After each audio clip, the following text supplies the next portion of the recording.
Welcome to our webcast about the day that television was born. We are in such a special place on this special day because we are on the site of Dr. Philo Farnsworth's original laboratory, where at the age of 21, he demonstrated the first successful electronic television transmission. Now, it's true it only went from that room to that room, but it was a start and it changed the world. And it was exactly 90 years ago today, and probably within an hour or two, because later on we're going to look at the logbooks and we'll see, well, we started in the morning, we hooked up this and we did that, and we're going to relive the moment electronic television was born. So it's just a very exciting day. We have the Farnsworth family here with us. We have all kinds of surprises. But for those of you, I'm going to ask a question. Who invented television? Now, probably if you're watching this, you have a pretty good idea it was Philo Farnsworth. But that's been the biggest question for almost a century. He's the most famous man that nobody ever heard of. So I want to run a little film for you that'll tell you the background of this most amazing individual, one of the great American geniuses, and a man who changed our world. My great-grandfather really was the most famous man no one's ever heard of.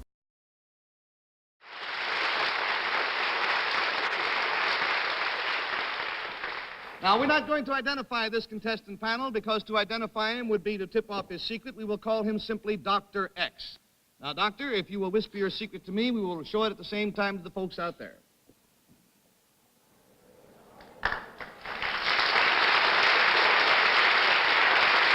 Is this some kind of a machine that might be painful when it's used? Yes, sometimes it's most painful. This is the famous Dr. Philo T. Farnsworth, who invented electronic television.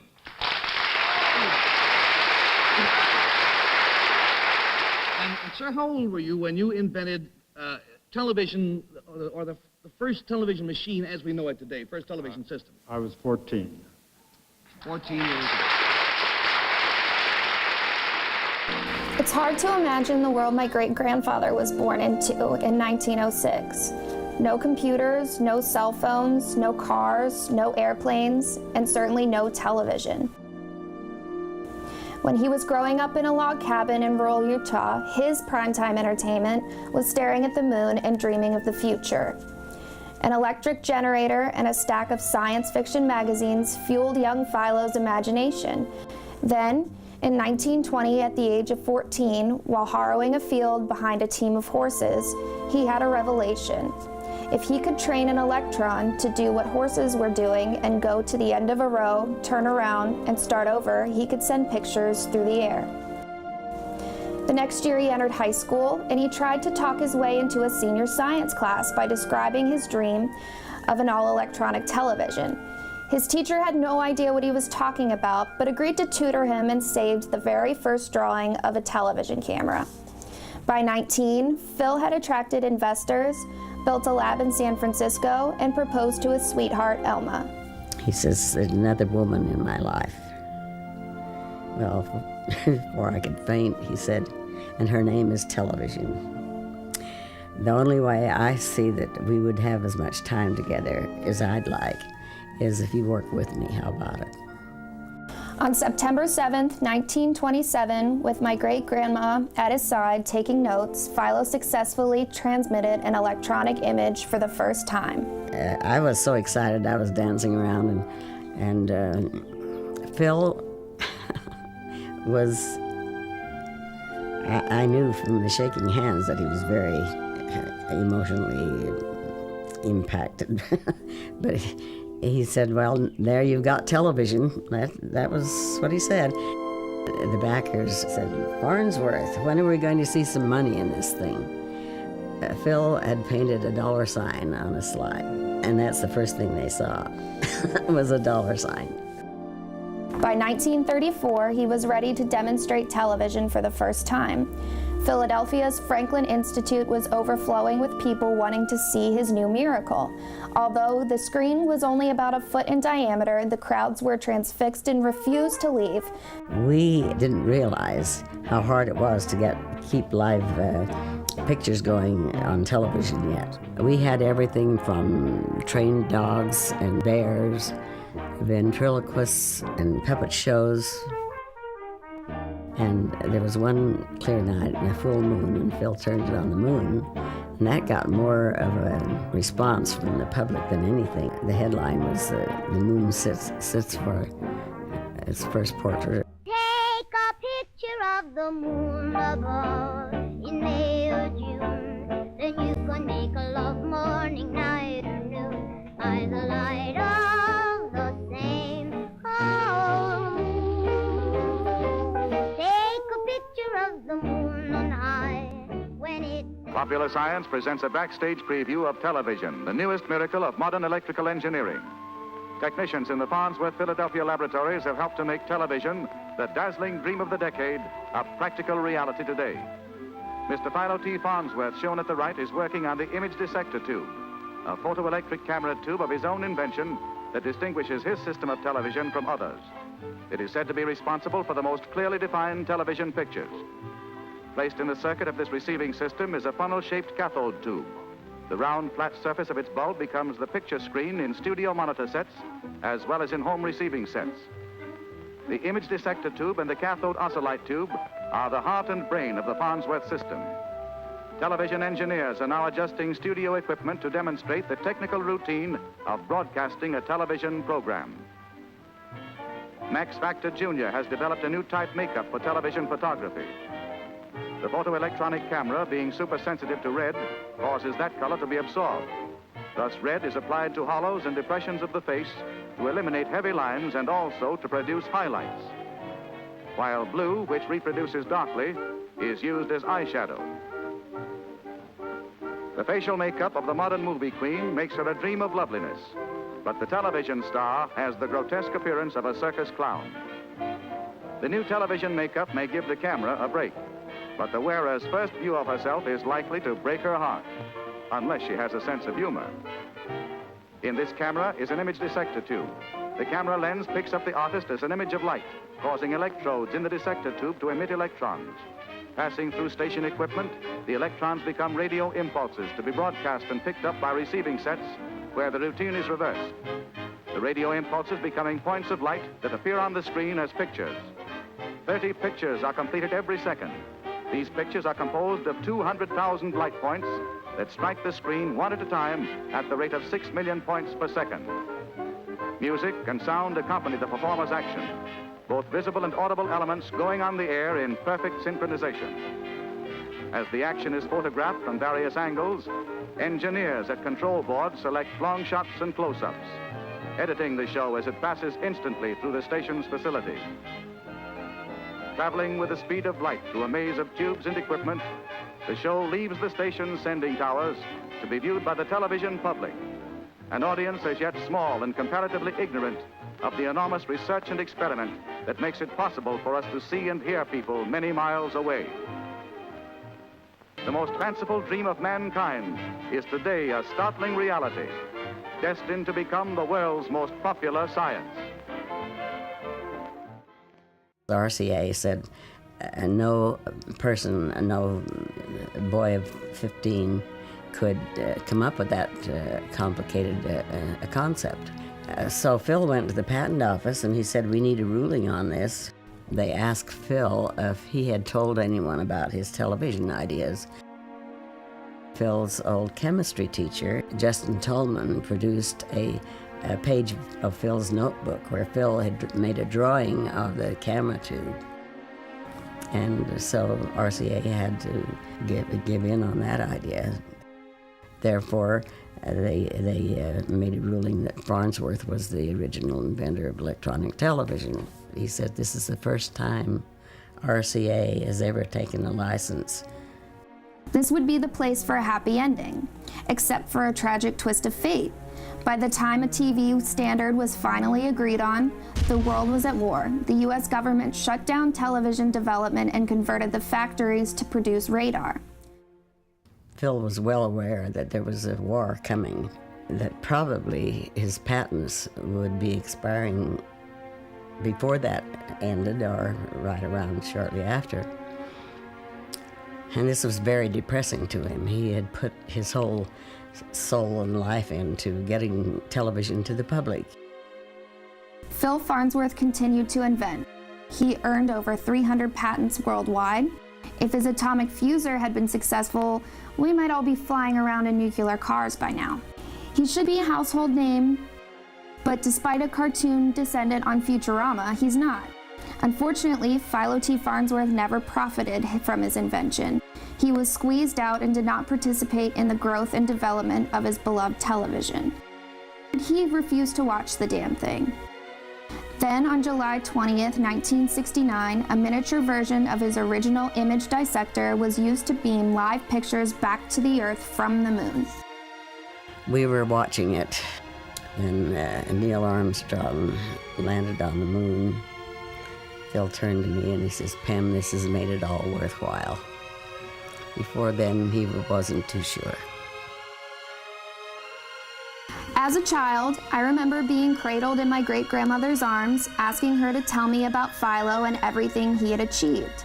This has encouraged me to continue sharing the truth about Philo, and I believe it will inspire a new generation to also believe anything is possible.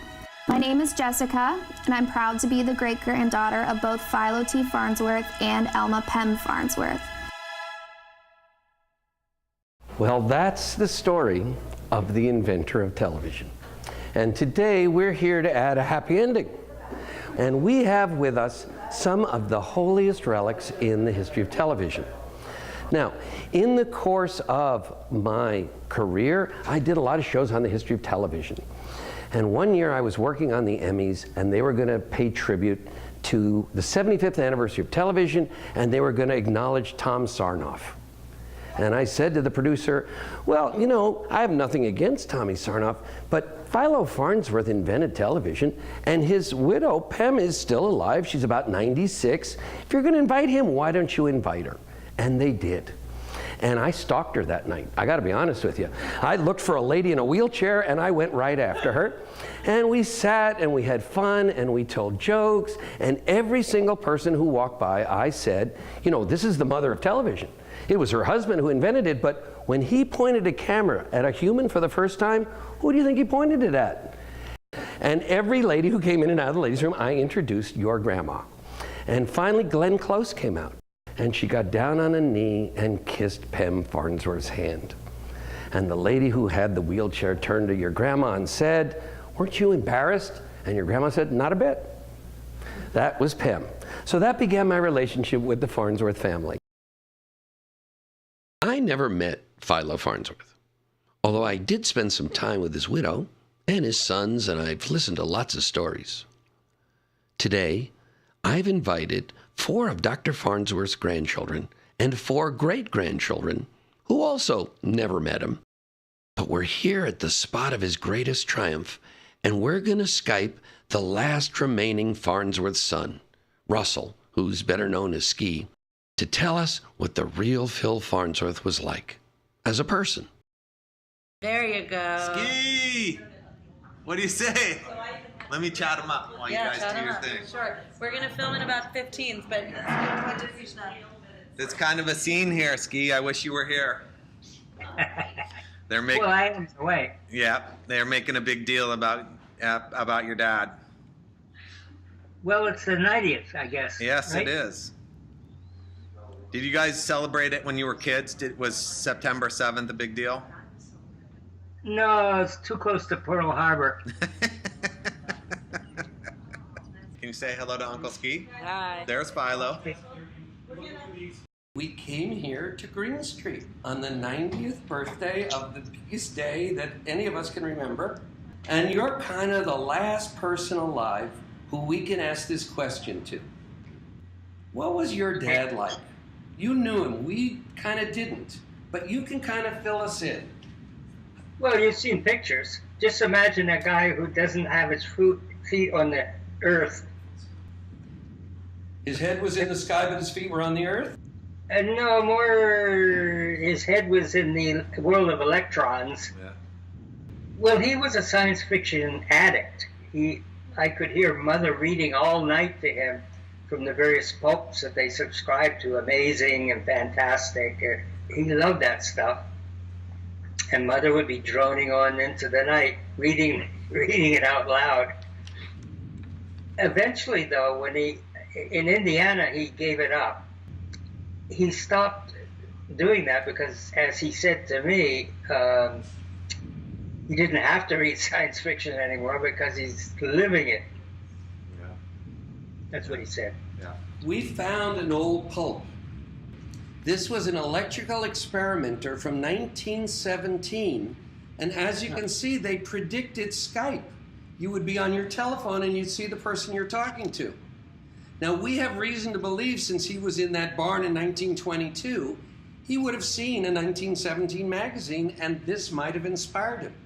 And now we get to talk to you by this invention. I know. What are the odds? It's the march of progress. Is what it is. So get used to it. All right. When you think of television, what's your unique perspective on it? Well, my perspective is unique in that I was here when there wasn't any, and I was here after there was some. Mm-hmm. In the 40s, say, the people in the various parts of the United States could not understand each other. The dialects were so different that they literally could not understand each other. And with the advent of general use of television, all of a sudden there is the local idiom and there's the TV idiom, which they learn off the tube. And it was a great unifying force. That is absolutely amazing. Now, what piece of advice would you give to your grandniece and nephew? You have a lot of perspective. You've been around a long time. What can you tell them? Well, keep breathing and think nice thoughts. Ski, thanks for taking your time out today. I love you, bud. Okay, nice to Skype you. This is my first Skype ever. Ever? Ever. Yeah, you look good. You look solid.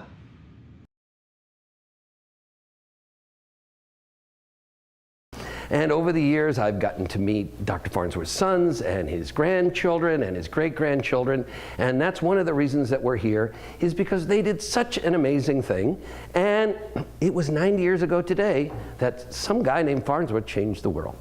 So I'm going to kind of go through the story here, and we have some really treasures. Now, when Phil Farnsworth was a teenager, he was a farmer. He rode a plow. The farm that they lived on had no electricity. So the only way that he found out that there even was such a thing as electricity was in a Sears Roebuck catalog, because there were things there you could plug in. So that fascinated him. Then he wanted to learn about electricity, and he wanted to learn about electrons. And there was a stack of science fiction magazines, and they talked about flying cars and sending pictures through the air, and combining this love of electrons with this fantasy of what could be. Now, Phil Farnsworth decided to be an inventor at the age of 6. His dad explained to him that there was such a thing as an inventor. He said, well, then I'm going to be one. And his first invention actually was a perpetual motion machine. It worked good enough for him, basically, but that sort of set him on his life's course. He later, at about 12, he invented a magnetic car lock. He then hooked up a Delco generator and made a washing machine for his sisters so they wouldn't have to crank. He put a motor on his mother's sewing machine. So he was always tinkering with things and making things, and kept dreaming about this thing about sending pictures through the air. Now, he had seen in a magazine a picture of television. And television to that point was a mechanical process. And televisions involved a spinning disc that revolved at several hundred revolutions a minute, and a neon tube, and you sat with a little viewer and you watched silhouettes. And even at 14, he said, this is never going to work, and a spinning disc that fast is going to be dangerous. I'm going to invent television that has no moving parts. That's quite a statement for a 14-year-old. How he went about it was he began his fascination with an electron. The basic unit of electricity was an electron. And how does he tame them? How does he control them? How does he make them do what he wants them to do? So as you saw in the little film we ran, at the age of 14, he's plowing a field. And he looks down in the dirt, and he sees all these tiny little lines in the dirt. And somehow they make a picture for him. And in his mind, if he can train an electron to do what the horse does, he can send pictures through the air. He's never had a radio. He's never had any reference of this, just came to him. Now, I'm going to ask the people here, what do you think this is? Well, I've heard it's a satellite dish. I've heard it's a shield from a Roman warrior. This is actually one of the Harrow discs from the plow Philo Farnsworth was using back in 1921. And when he looked at the lines that this rusty old piece of iron made, that gave him the idea for television. So something about this rusty old disc is ground zero for visual communication. Anytime anything is encoded and decoded and sent, encoded, sent, and decoded, it really came from this rusty old disc making lines in dirt. So to me, we got the Holy Grail here, and you're all invited to touch it and see if it's got any magic with it. Legend has it that something about this rusty piece of metal, making lines in the dirt, inspired the invention of television. I asked the inventor's son, Kent, to explain. Hayfields have to be plowed first and then disc harrowed, because the plow leaves big, rugged, ugly things that you can't cultivate. And the disc harrow creates rows. A disc harrow in those days was the row of discs, and welded to it is a U-shaped piece of metal and a tractor seat. So you're sitting right on top of the discs. You have two horses in front of you, so you better not let go of the reins on those horses, or back you go and you turn into lunch meat in a hurry. So we do one row. Turn the horse, line it up, the next row. 12 to 15 rows later, the horse knows this. So the horse goes, yeah, I get it. He turns the thing around, even lines it upright, you know. So we're going back and forth. The horse is doing all the thinking. Sunrise to sunset in the hot Idaho sun. And you have a 20-acre field to plow and 5 more like it.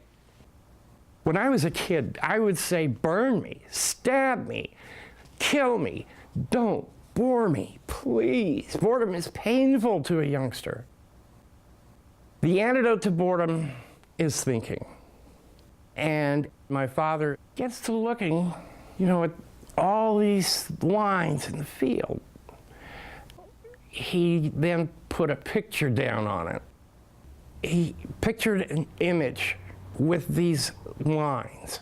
So you take an electron down across an image, and it's constantly recording how bright or how dark it is, again and again, until you've done the whole field.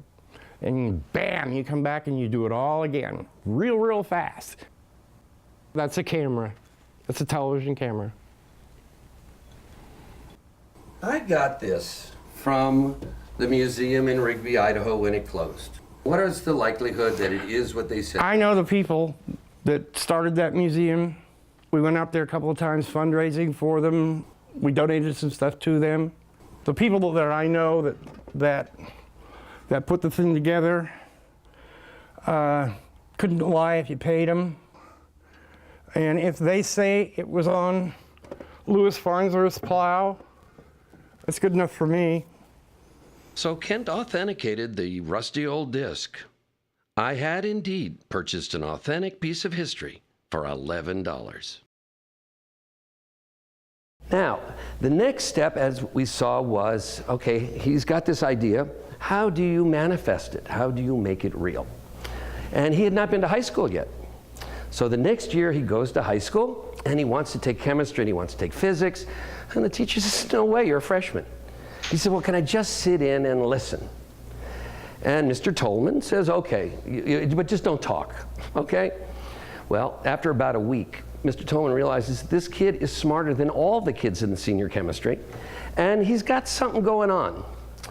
And one day, Mr. Tolman arrives at class a few minutes late, and he sees Philo Farnsworth on the blackboard explaining Einstein's theory of relativity to the 15-year-olds, which had only been Einstein only had the idea maybe 10 years before. But Philo, wait a minute, everything's relative in time and space. He was right there. So Tolman says, okay, come out after class. Obviously, you want to talk to me about something. And Philo says, yeah, I have this idea for sending pictures through the air called television. And his teacher says, I really have no idea what you're talking about.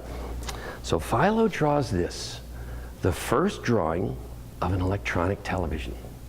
And he says it's going to be like a jar. It's going to have a lens like a real camera, and the lens is going to focus on an optical plate.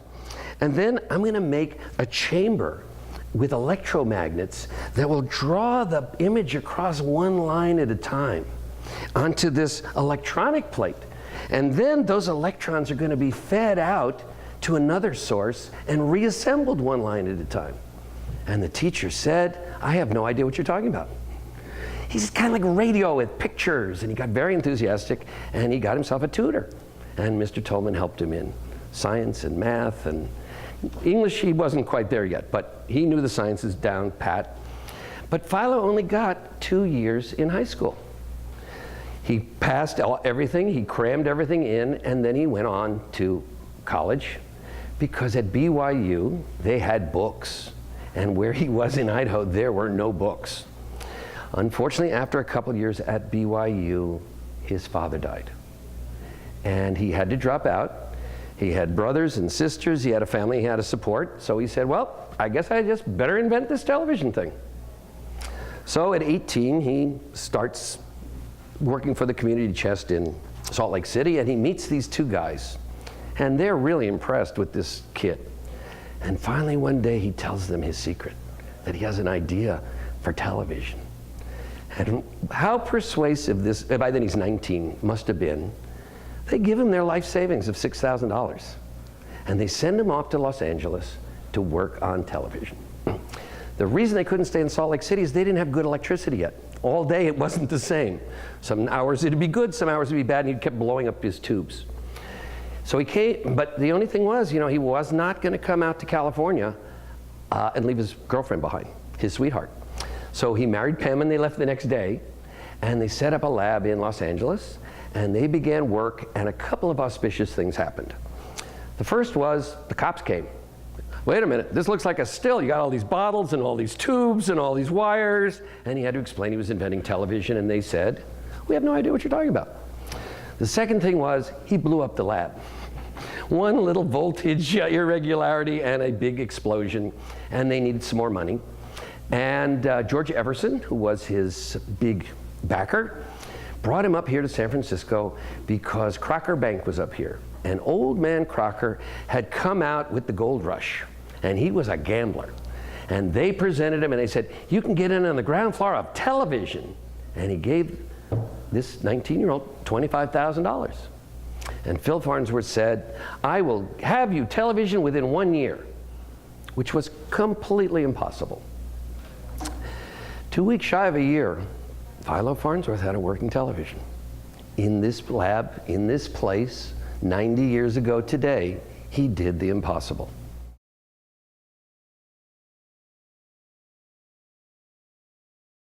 In 1926, 19-year-old Philo Farnsworth started work inventing electronic television.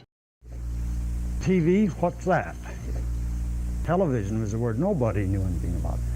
You would tell them, well, yes, it's this, and then they would promptly write you off as being just a little different than other people. And we had some ideas drawn up on paper that looked pretty good. And we had a friend in Mr. Everson and another one in Mr. Grell that were just about as crazy. We arrived in San Francisco and took possession of a great big old loft. It's still there in the foot of Telegraph Hill. Have you ever walked into a place where the floors aren't too good yet? There's no water in there, no bathroom, just a roof and the floor. And then start out with a big job of turning it into a laboratory to make something that's so complicated as your TV is today. I began to wonder then what kind of an idiot I I was that thought I could set up a laboratory by myself and turn out something as complicated as the job ahead. We had Pem's brother. I had taken him in as my first laboratory assistant. Pem is my wife's nickname. First, we had to have a vacuum system. Neither of us could blow any glass. I could blow a little bit, but not enough to make a diffusion pump. We didn't know where we were going to get liquid air. We had to have liquid air. We had to have crystals very carefully cut. We had to have an amplifier, which would be, all of 100,000 cycles bandwidth then. And that seemed very, very difficult. We had benches there on which a working vacuum pump, and we had a lathe and the drill press and the circuitry, and started out to make the amplifier. At the end of 6 months, we had something that looked like a lab anyway. But what's more, we had a tube. It was the image dissector tube with a wire drawn across it for a window to pick up a small part of the TV picture, only a line at a time. In those first 18 months, we reduced to practice, made work, the cathode ray tube. And we had magnetically focused TV tube, that is the pickup tube, the image dissector, was in existence and beginning to be a tube. We are creating new art, we're coining new terms, we're making new devices possible. And believe me, it took 18 hours a day all the time, Sundays, Saturdays, and everything. It got awfully tiresome, but it was fun. Phil's office was always open. You could always go in and ask him anything you wanted to. He was always looking for the best, and he tried to bring out the best in you. I don't doubt for 1 minute that he was a genius. I mean, to me, he just personified that. He said, "There's something I need to tell you." He says, "There's another woman in my life." Well, before I could faint, he said, "And her name is television." The only way I see that we would have as much time together as I'd like is if you work with me. How about it? And I said, "Well, Phil, I couldn't catch up with you or keep up with you." And he said, "Well, you can if you want to, because I'm going to help you." They found out I was useful for more than sweeping floors and cleaning windows, because they taught me to use the precision spot welder for making tube elements. And then I did the drawings in Phil's journals. I told him his handmade sketches were much better than my drawings. And he says, "Well, we're all just learning, you get better." By summer of 1927, theory was becoming reality. They were seeing results. The 30th of August was the first time he hooked up the transmitter to the receiver. Right. And he got shadows, but he couldn't believe it was a real transmission. He thought it was just static or something. So what he did was took everything apart, had new tubes made, everything just as good as he possibly could.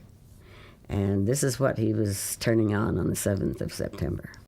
On September 7th, 1927, Farnsworth flipped the switches and the tubes began to glow. The very first transmission of an electronic television had begun. Cliff was in the next room with the camera, and we were in the other room with the receiver, and said, "Cliff, put in that slide with a line on it." So Cliff put it in, and there was a definite line on the tube. And Phil said, "Well, turn it a quarter turn." And Cliff did, and the line turned a quarter turn. And so he called Cliff, "Come in here, I want you to see this." And Cliff says, "Well, I'll be damned." And Carl Christensen, he said, "If I hadn't have seen it with my own 2 eyes, I would not have believed it." It was just electric. I mean, I was so excited I was dancing around, and Phil was, I knew from the shaking hands that he was very emotionally impacted. But he said, well, there you've got television. That was what he said. And it was about that brief and matter of fact in his journals.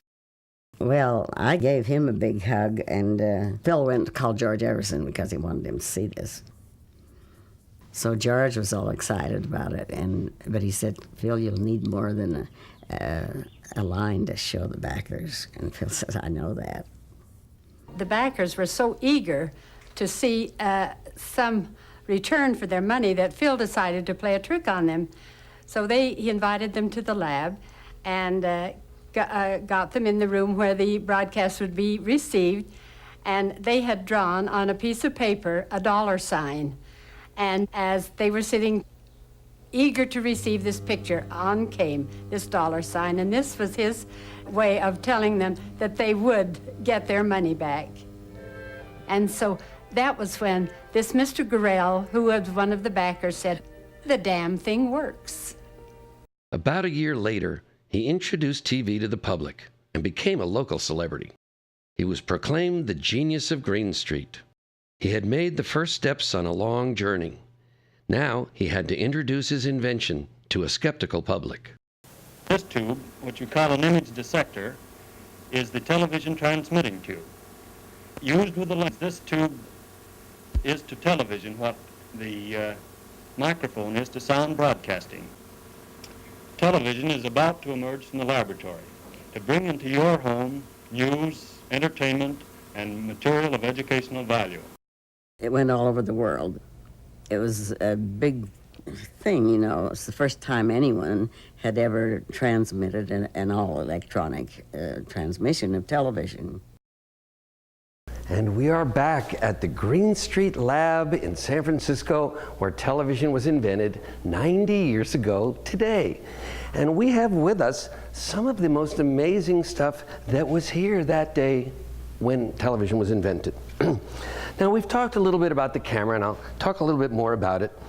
But this is a very auspicious little book. Probably should be someplace more famous than in my hands. This is where Philo Farnsworth began his invention of television. He grabbed a little book and he started writing notes in it. This is in 1926.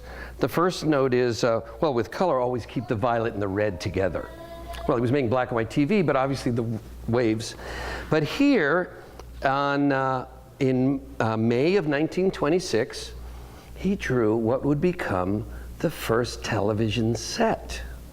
This was the receiver. Now, this was one of the receivers that they were using in 1927. It's almost exactly the same as at that time the 19-year-old had drawn. So basically what he thought of at 14, that he just went for it. He said, it's going to work, and it worked. Now, what happened here all those years ago was basically this, okay? This was the first television camera ever made. It was made here, it says on it, September 7th, 1927. And how remarkable and similar it is to the drawing he did at 15. It's basically a jar with electromagnets and a lens, and it worked. Now this is actually a replica of the first camera. Well, it's not very sexy, it was basically a wooden box. But if we look inside, that was his big invention. That is a magnetic focus, so that the tube would focus automatically. So this was a very significant invention. And once he had it focused, and of course the wires came out the back, but once he had it focused, he would take his image dissector, the camera tube, and that's where it went. And this was the first camera. And it went to the first receiver. So this is kind of what it looked like. Now, when you go through his notebook of invention, the last note is, I got to get a bigger book. So he began this thing. Okay. This is the family treasure. This, if it had all worked right, would have been the family fortune. Didn't quite work out that way. But Philo Farnsworth knew he needed to record and document every single experiment so that he could prove that he was the inventor. RCA didn't do that, but he did. The reason it has the red stickers on it is this was evidence in the trial of RCA versus Farnsworth.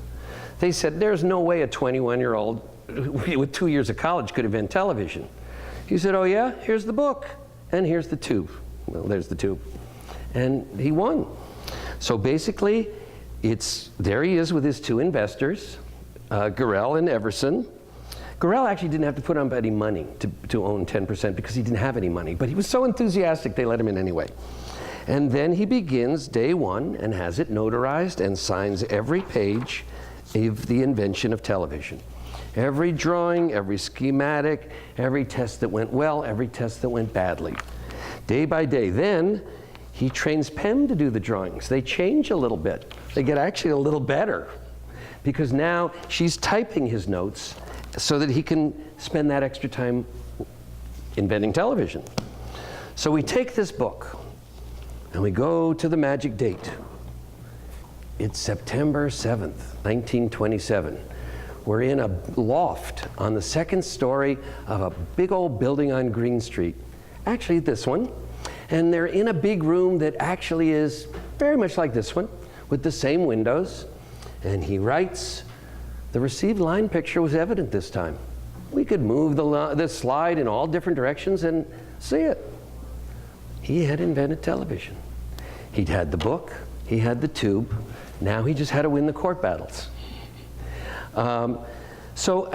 It's just such a thrill to bring this back to where it started.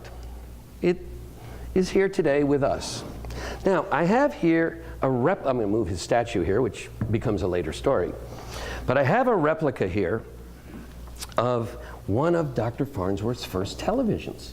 Now, there was a wonderful man named Richard Grosser who probably spent several years of his life making this, down to molding the original dials. He put the Farnsworth logo on and their address in Philadelphia. And it has the voltmeters, and we actually have a 1930s cathode ray tube in it. So it's set up in such a way, this was the microphone, that was separate, and this was the camera, which obviously was not here, the camera being in another location. But basically this was the Farnsworth camera, and that was how you watch television. Now, as you can see, it's pretty small. So when kids would go to watch television, they'd pretty much stand right here, and their mothers would say, hey, don't sit so close, you go blind. So that takes us up to this really wonderful place where he's won his court case, he's been declared the inventor of television, and all of the other companies have to license his invention. But unfortunately, RCA didn't play fair. When they realized that he had a working television and they didn't, they sent their top scientist here to this very place named Vladimir Zworykin. And he knocked on the door and he said, my name is Vladimir Zworykin and I am the chief scientist at General Electric. You've been having success with the coating of the cathode ray tube with the phosphorescence. We don't know, how do you do that? And we might like to license your product. Could you show me how it works? Well, he said, okay, I got another Martian here. I'm going to tell him. Showed him how to build a camera. Showed him how to build a receiver. Dr. Zworykin went back to his hotel room and wrote a 700-word telegram stealing the idea. By the time his train got back to New Jersey, they had rebuilt Farnsworth's lab to try to figure out if they could work around his patents. They couldn't.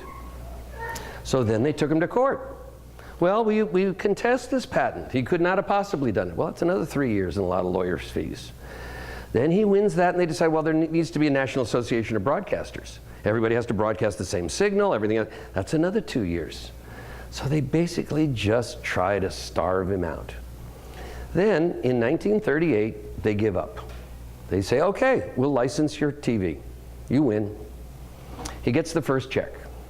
1939, RCA announces they've invented television, and they open a pavilion at the World's Fair saying, hey, it's the world of television. Well, Phil Farnsworth is a little shocked, to say the least. And he basically sees it's all going away. They have all the money for publicity. They have all the money for manufacturing. Now, what RCA didn't have was anything on the air. So basically in 1939, there was only TV 2 nights a week, maybe for an hour or two, and the rest of the time you saw an Indian head test pattern. The sets themselves cost about $700, which in today's money would be many thousands. So basically you're spending an enormous amount of money and you have nothing to watch. So TV in 1939 is a flop. So not only have they stolen his thunder, then they wreck it. Now, by 1939, the world is at war. He's not going to sell TV overseas. In 1935, when he was tied up in the courts, he did go overseas and he sold television to England. They didn't really want it for television, though. They wanted it for radar because his TV screens had that residual image. They could track the German rockets when they were coming in. So his cathode ray tube was vital to the English for radar. Then he went to Germany and he licensed the system to Furnish and they actually broadcast the 1936 Olympics using the Farnsworth system. But they didn't pay him. So now, in 1940, the whole world is at war. By 41, America enters the war. And the government closes down all of the television factories and turns them into wartime uses for electronics. Your grandpa invents another 100 things. But by the time the war ends, his patents are expiring. And he realizes I'm not really going to be a part of the development of TV, and I'm not actually going to get a royalty on every set. Now at that point, you basically have two ways to go. You curl up in a ball and you go in the corner, or you come up with a better idea. Well, Philip Farnsworth came up with a better idea. He was very profoundly affected by the explosion of the H-bomb. And the idea that suddenly you have created all this energy went back to, he said, the only other thing like it was the energy of the sun. And he decided if he could harness the power of the H-bomb for peaceful uses, this was better than television. We could have free, clean, unlimited energy forever. Okay, this is a better idea than TV. Okay, I'm going to go work on this one now. Well, there were obviously, this is way out there, and the Atomic Energy Commission wasn't thrilled with people, experimenting with H-bomb, elements or whatever. But he was absolutely convinced that if he could coat this superheated plasma surrounded by supercooled plasma, he could create energy. And in 1966, he goes into the lab and he invites family and workers and he turns on the switches, and as he described, the power is coming in from the wall and suddenly it turns around and a burst of power comes out of his fuser. And he said if he hadn't lunged for the switch, he might have blown them all up. He said, but even though I saved everybody, we still had to take a vacation for 3 weeks while they cleaned up the mess. He had made hydrogen fusion. His dreams were, okay, you buy a car, it runs forever on seawater. Okay, we want to launch rocket ships to other planets, they'll run forever because you never have to replenish the fuel. His dreams for the future kind of tie into this next clip that I want to run for you. Philo Taylor Farnsworth II, because I have the fourth here, I have to, and I have to respect you here. Philo Farnsworth II only appeared on television once. And it was a game show called I've Got a Secret. His secret was, I invented television and they couldn't guess it.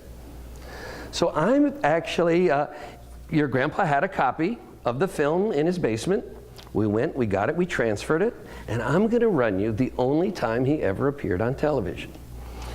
The thing that makes this so special to me is not so much the game thing, it's kind of funny, but at the end, the host sits him down and says, what do you see for the future? What he comes up with is today. In 1957, he predicted what TV would be today. He called it different things. And I'm going to run it first, and then when we come back, I'm going to tell you about what some of his future plans were.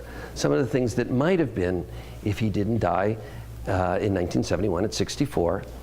But basically, he just used himself up. He squeezed the tube until there was nothing left to squeeze.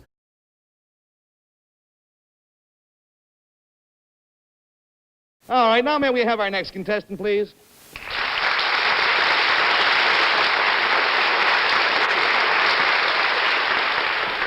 Now, we're not going to identify this contestant panel because to identify him would be to tip off his secret. We will call him simply Dr. X.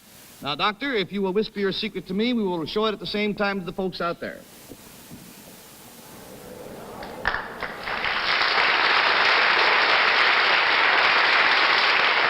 Now, wait a minute.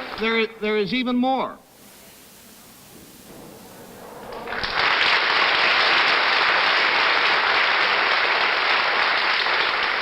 All right, to help to classify Dr. X's secret, I'll tell you it concerns something that he did, and we'll start with Bill Cullen, please. The name Dr. X always reminds me of those motion pictures like the mysterious machine of Dr. X or something like that. Yeah. You didn't make any of those pictures, did you, Doctor? You didn't make any of those particular movies. No. No. Dr. X, is this something you did recently? Well, I'm still working on it, yes. Mm-hmm. Is it something you did and are doing then in the normal course of your work? Yes. Let me say, Bill, lest we mislead you, however, that the original work on this was not done recently. It's a continuing action, but the secret, as stated, was not done recently.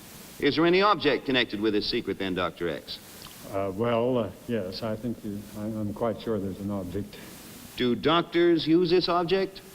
Yes, it's been used in surgery. Is this some kind of a machine that might be painful when it's used? Yes, sometimes it's most painful. Sometimes it's most painful. $20 down and $60. You're a wise man. $20 down and $60 to go. And we go to Jane Meadows, please. Then, if I gather right, Dr. X, you have been engaged in some kind of experimental work, which is still continuing. Is that right? That's right, yes. Do you work in any kind of a laboratory or a place like that? Yes. Would this remotely or in any way be connected with psychiatric cases? No, not especially. Not. It would be more in the medical... In very rare instances, it's been known to cause a few, but that really isn't the purpose of it. So let's say no, okay? That's all. There seems to be a great deal of laughter answering these questions. Could I assume, however, that what you are working on could be considered a blessing to mankind? I think, generally speaking, that it's been a blessing, yes. It is a blessing, or it has been a blessing, you say? Has been and is. Do you use any little animals, mice, rats, or anything in your experimental work? Rabbits or anything? I have used them, yes. But I think it would be misleading to say so. You think what, sir? Misleading to... Yes, I think it would be misleading in the sense in which the question was asked. $40 down and $40 to go, and we go to Henry Morgan. So let's forget the rats and the mice. Doctor, would it help me, or anybody else, to know what kind of doctor you are? Make him guess. Make him work at it. Yes, it would help. Sure. Yes, it would help. Are you a dentist? No. I didn't hear you. No, I'm not a dentist. Your research, I gather you've been doing some research on something that... Yes, I'm a research man. Yeah. It's going to help some common difficulty that we all experience, I imagine. Yes, I should say it were and has. Well, is it something as common as, what's pretty common? A common cold? Yes, I think it's as common as a common cold. We're getting into pretty obscure territory, and I think you fellas have led yourself down the garden path. Shall we cut him off? Let's cut him off because you're just wandering farther and farther. Fazio, it was your turn, but if you'll forgive me, I'll forfeit the money and tell you that he is a doctor of science in the scientific medicine, scientific field. This is the famous Dr. Philo T. Farnsworth, who invented electronic television.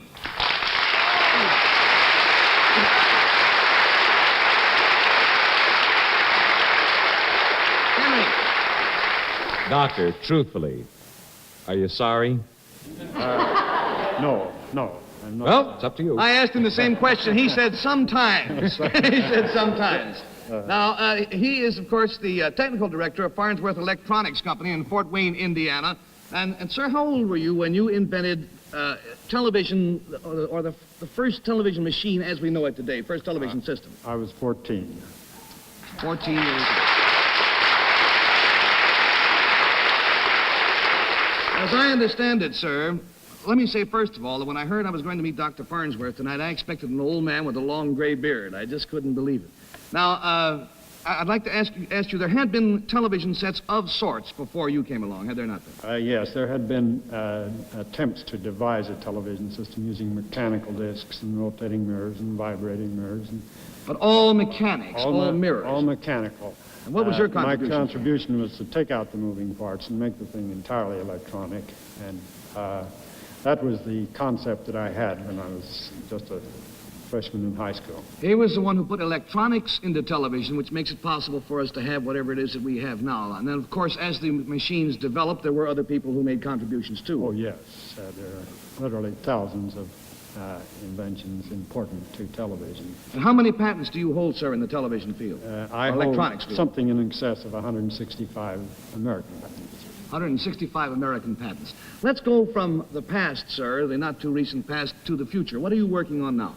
Well, in television, we're attempting first to make better utilization of the bandwidth, because we think we can eventually get in excess of 2,000 lines instead of 525.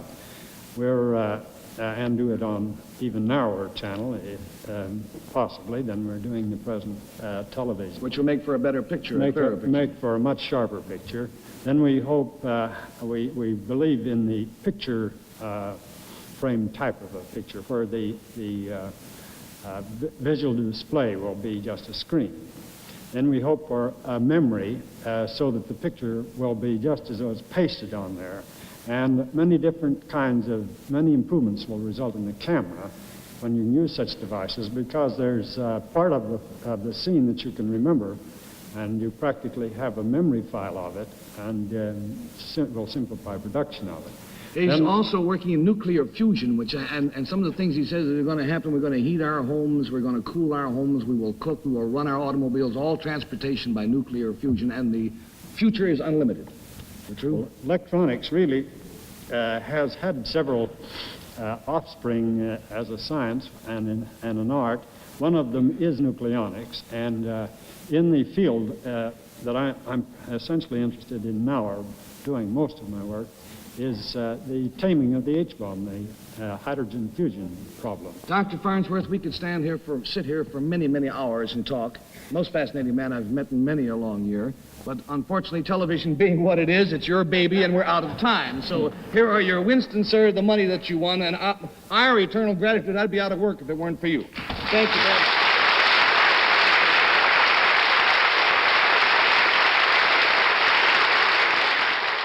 And what I found so fascinating there at the end, as he sits down, he explains we're going to have high-definition television. He explains we're going to have flat screens. He explains we're going to have more bandwidth and all this stuff in 1957. That didn't happen until 2000. So almost a half a century early, he knew what we were going to get. Now, the part where he talks about nucleonics and nuclear fusion is... This is so wild. I'm just going to take a few minutes. We're going to stop talking about television. We'll come back, I promise. But nucleonics and what this man was thinking were the most amazing things ever. Now, he wrote a paper called How to Use Fusion for Peace. He was very concerned with food and feeding everybody. He was very concerned with overpopulation. So his idea was, with these great energy sources that he had, these fusors, you could repopulate deserts. You could, change the environment of places. He was so convinced of the power of the fusor, he felt if they had one on a ship, they could sail it in front of a hurricane, and it could create a wall of water or of air that would divert the hurricane. And he felt, well, if we need water there in these arid regions, this fusor is going to be powerful enough to move the weather where we need it. He was careful to write, however, that he didn't want to change all weather, because I thought the challenges of dealing with weather were good for humans. But the serious stuff, he was working on it. Okay, natural resource conservation he was into, forestry, weather control. He actually had designed what did he call it? An experimental weather dome over his home in Maine, where he could control the environment. This will be a closed ecology of the type that can be utilized by our floating islands or spaceships on our man-made planets. So he's already thinking, we've destroyed the world, where are we going next? Let's use the oceans, let's use the deserts, let's use other planets. Now, he was convinced that his fusor power was so powerful that it would fuel rocket ships, unlimited and clean, and that they could affix it to asteroids and actually create a new planet by combining asteroids. And he was going to colonize space. He figured if he could bring nitrogen and oxygen to Mars, he could have a colony on Mars. And of course, with his fusor, you'd get there in, half a light year instead of, 50. He was way out there, and you gotta love somebody who's this nuts. He wanted a fusor in every single car, every single house, boats, motor vehicles, even ocean liners, self-contained, and all the power clean, free, unlimited. He called fusion power the power of the sun, but a power without heat. And that if space travel used his fusors, they would travel on plasma smoke rings. Now, an ordinary person, you would think, this is kind of out there, but this was the 14-year-old who came up with television. What might have happened? He did get to work on the fusor. He did get to develop the fusor technology, and the story was he actually got it to work. He was working for International Telephone and Telegraph, and they were into the fusor research, but they weren't necessarily into having it be free, unlimited, or clean. And he realized at a certain point it was going to be militarized and it was going to be commercialized. And that was not his dream. So the story was that he dismantled the lab, and he took all of the notebooks that related to fusion energy, and he gave some to some university and others to other people, and basically scattered them all over so no one could ever replicate his experiments. Now, there was always this apocryphal story that he actually had saved the key that would put all the pieces together that nobody knew. And as we were going through these boxes and boxes that were in his widow's basement, getting wet, but no more, we found what we considered to be the Holy Grail. We found a notebook. It says, "Notes, highly confidential, Philo T. Farnsworth." And we thought, oh my God, what have we found? Is this the key that unlocks this unlimited future? Because in addition to some of the things I mentioned, he thought fusion power could kill viruses. So he was going to cure cancer, leukemia, and leprosy by putting an electric charge on the viruses. He had already invented something to dry out wood products in 2 days instead of months. So here we find the book. And we open the book, and it says, "Confidential property of Philo Farnsworth." And here, on page 7, is a note written by your grandmother. And the note says, 1970, "The last ideas he considered too confidential to leave a record of. He felt the world humanity was not ready for his last gift and may never be worthy of it." And he went to his grave with the secret.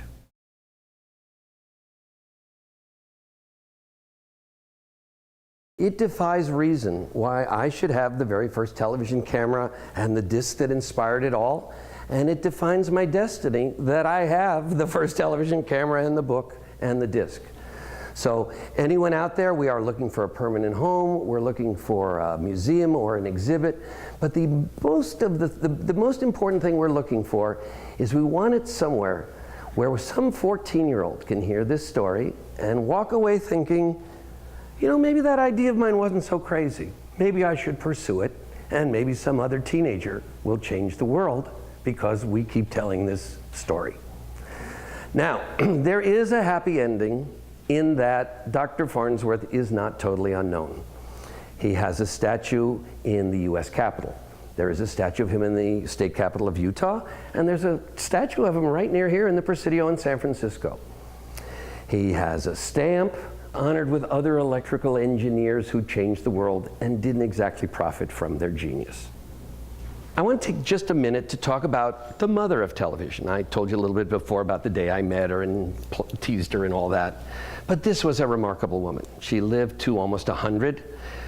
Her husband died when she was barely 60, and she spent the next 40 years making sure he was never forgotten. She worked tirelessly to get a stamp, to get a statue, to have this building dedicated as a historic landmark. It was her life's work to say, okay, we may not have made a fortune, but we changed the world, and you're going to hear about the name Farnsworth. Luckily for history, Elma Farnsworth was a saver, an archivist, a historian. Well, she saved everything. Letters, contracts, photos, and endless notes, some of which she used to create her autobiography, Distant Vision, and some that have never been seen before. Why does the world know the story of Philo Farnsworth? Well, we owe it all to this amazing lady. Everything that I know or feel about my grandfather is directly through her. I felt like it was as if I knew him or as if he was part of our family, in as much as there wasn't a single aspect of her being or her house or her storytelling that didn't include Phil and my dad as well. I was attracted to this immediately, and when I found out what it was, I almost fell down. So great job, great buy for $11. I'm just so grateful that she was so fastidious about keeping all of these letters and all of these wonderful pictures that you guys have documented and brought here today. It's quite important to keep all this alive, so thank you. As a member of the Farnsworth family, I've lived all these stories. It's been part of my DNA since birth. But it has needed a caretaker. And I would like to acknowledge Phil Savanek because he's come into our life as an angel, and he's pulled all of the artifacts and stories and memorabilia together. And from the bottom of our hearts, we thank you very, very much. This would not be happening without you, and I think it's a very worthwhile endeavor. So thank you very much. It's incredible. You're the treasure that I need today. Thank you. Well, the truth is, I spent my life making television. It was a very wonderful career. I owe everything to the guy who invented that damn box. And it just didn't seem right that he was forgotten. The family, not your end, you guys are doing great, but part of the family was in ruins. It just didn't seem right. So I thought, well, let's throw television a birthday party, and let's make sure we preserve and we protect all of the relics, and let's just keep this name alive. Let's just keep going. Every member of the family today gets the brochure from his statue, the brochure from when he got his stamp, the 8x10 he sent out because he was, after all, a media figure, and we have here a cancel check from the Farnsworth Farms signed by Philo T. Farnsworth. We have here the stamp that was issued with Philo Farnsworth's name on it, and this is signed by your dad. And here, as a special tribute, all of the members of the Farnsworth family are given 100 shares of Farnsworth Television. It's signed by your grandpa, it's signed by the president of the corporation, but who bought it is left blank. They were just waiting to find somebody. So this was 100 unsold shares of Farnsworth Television that you could put your own name on. But I'm giving you this whole package of treasures, and also your brothers and your sisters, and we're sending it along. So everybody is going to have some cool stuff from Grandpa. I really want to thank Digital Core. We're here in this amazing editing facility. They are still making television in 202 Green Street. And that Brent Kristen, who runs it, a wonderful man, and has let us have this birthday party here, and just great. We want to thank Richard Grosser, who made this amazing replica of the Farnsworth TV. I want to thank Chelsea Greenwood. I want to thank Larry Ziff for putting on the webcast. I want to thank Kevin Miller for editing our clips and shooting it. I want to thank Bambi Moe for coming with us and taking care of the family so wonderfully. I want to thank all of our friends and family for coming. I want to thank all of you out there for just taking a couple of hours and going back in time and learning about the most famous man that none of us had ever heard of, hopefully until today. And a really lovely thing happened this morning that kind of choked me up. Krishna and Philo IV and Giselle went down to the plaque in front and they cleaned off the graffiti. We gave the old man a little respect today. Farnsworth Green Street Lab. In a simple laboratory on this site, 202 Green Street, Philo Taylor Farnsworth, U.S. pioneer in electronics, invented and patented the first operational all-electronic television system on September 7, 1927. The genius of Green Street, as he was known, died in 1971. California Registered Historical Landmark number 941. What an amazing experience. And what a great day to be here at Green Street. What a great way to celebrate television's 90th birthday. We honored the genius who brought the light of knowledge into everybody's homes. And on this day, we filled his laboratory building with his spirit, his inventions, and his family. On this day, we honored the most famous man you never heard of.